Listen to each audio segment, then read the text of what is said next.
Baik, masih bersama kami pemirsa di Extra News, menarik membahas mengenai lembaga perlindungan saksi dan korban. Cuman ini kan basisnya baru ada di Jakarta. Ibu kota. Nah ini Ya, udah pindah ibu kota ya sudah.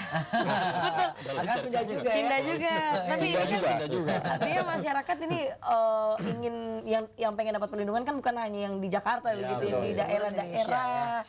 Ini bagaimana untuk Dan kantor memang perwakilannya? dalam kenyataannya kami melakukan perlindungan ini seluruh wilayah hukum Indonesia. Dari Sabang sampai Merauke, itu kita layani. Dan kami memang merasakan itu cukup berat ya untuk LPSK, karena LPSK hanya ada di Jakarta saja. Sementara misalnya Makassar tuh ya jangkauannya masih lumayan lah ya.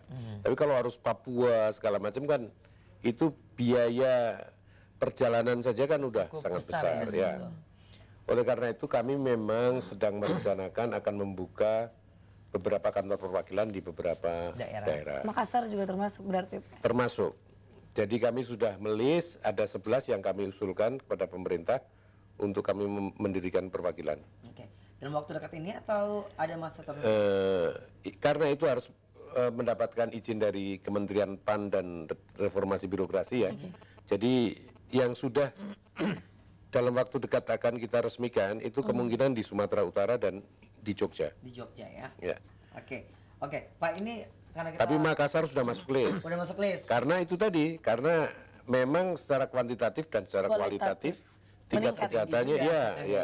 Oke, Pak, ini karena kita terhadap waktu juga harapan dan juga yang ingin disampaikan kembali untuk bersama di rumah terkait dengan pentingnya adanya lindungan Lembaga perlindungan saksi dan korban ini apa nih Pak untuk bersama di rumah? Sebelum ke situ saya ingin tambahkan dulu sedikit Mas ya, bahwa sebetulnya kehadiran LPSK perwakilan di daerah itu suatu kebutuhan mutlak sebenarnya masyarakat ada di daerah.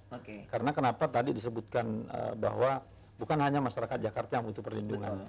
Nah, saya melihat ya bahwa LPSK ini kan lembaga negara, melaksanakan fungsi pemerintah. Nah, mestinya itu cepat diwujudkan karena dalam konteks otonomi daerah, itu kan salah satu filosofi otonomi daerah adalah mendekatkan layanan kepada masyarakat. Nah, kalau kemudian LPSK masih di Jakarta berarti masih jauhan Agak dengan jauh, Makassar, ya kan?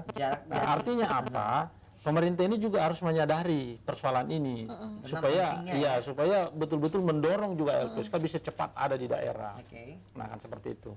Nah, terkait dengan harapan masyarakat hadirnya LPSK atau adanya LPSK di Republik ini, ya menurut saya ini menjadi hal yang sangat baik bagi masyarakat, khususnya yang terkait dengan masyarakat-masyarakat yang memang bermasalah secara hukum atau sedang berhadapan dengan persoalan hukum. Dimanfaatkan lembaga ini. Dimanfaatkan lembaga ini. Jadi untuk di rumah yang ingin mencari tahu informasi lebih lanjut, silakan kita akan share untuk sosial media dan juga call centernya di mana yang akan kita bagikan, mungkin bisa dibagi ke pemirsa di rumah. Untuk Twitter dan juga Instagram ada info LPSK ya. Lembaran terakhir itu. Jadi untuk untuk pemirsa di rumah ini bisa langsung kalau misal di Facebook di Humas LPSK RI itu bisa artinya langsung lewat sosial media juga ini responnya juga cepat juga Pak ya. Kalau ada yang mau curhat di sosial media bisa dulu. Bisa dulu. Dan kalau ada nomor kontaknya kita akan segera secara proaktif evaluasi tindak lanjut dari tim LPSK ini ya. Facebook, di mana lagi? Twitter juga ada. Instagram itu di info LPSK dan di YouTube. Nah, ini penting juga kalau misalnya ada yang mau lihat perkembangannya bisa langsung di channel YouTube-nya Humas LPSK. Terakhir Pak Hasto, mungkin ada yang ingin lagi Anda sampaikan sekaligus mengajak gitu masyarakat. Saya berkeinginan memang di berbagai daerah ini didirikan LPSK. Tapi tentu saja peranan dari pemerintah daerah kami harapkan. Karena apa? Karena tanggung jawab untuk memperhatikan saksi dan korban ini bukan hanya tanggung jawab LPSK saja atau tanggung jawab pemerintah pusat saja.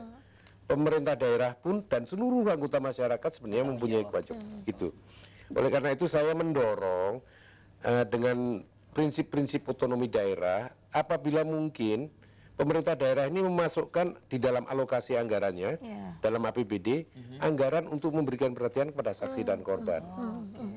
Dan dengan begitu LPSK akan lebih bisa maksimal di dalam memberikan layanan di daerah tersebut. Betul. Kalau pemerintah daerahnya memang juga support, bukan hanya policy-nya, tapi juga ada anggaran yang bisa membantu untuk memberikan layanan kepada saksi dan korban. Oke.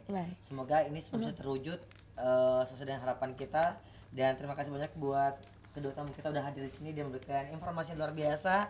Dan kita juga sudah harus pamit ya karena sudah menghambat dengan waktu juga. Dan kita akan ketemu lagi besok di program yang sama dengan host yang berbeda. Saya Sarahman. Saya Tirsa Ivana pamit. Selamat sore, sampai jumpa. Sampai jumpa.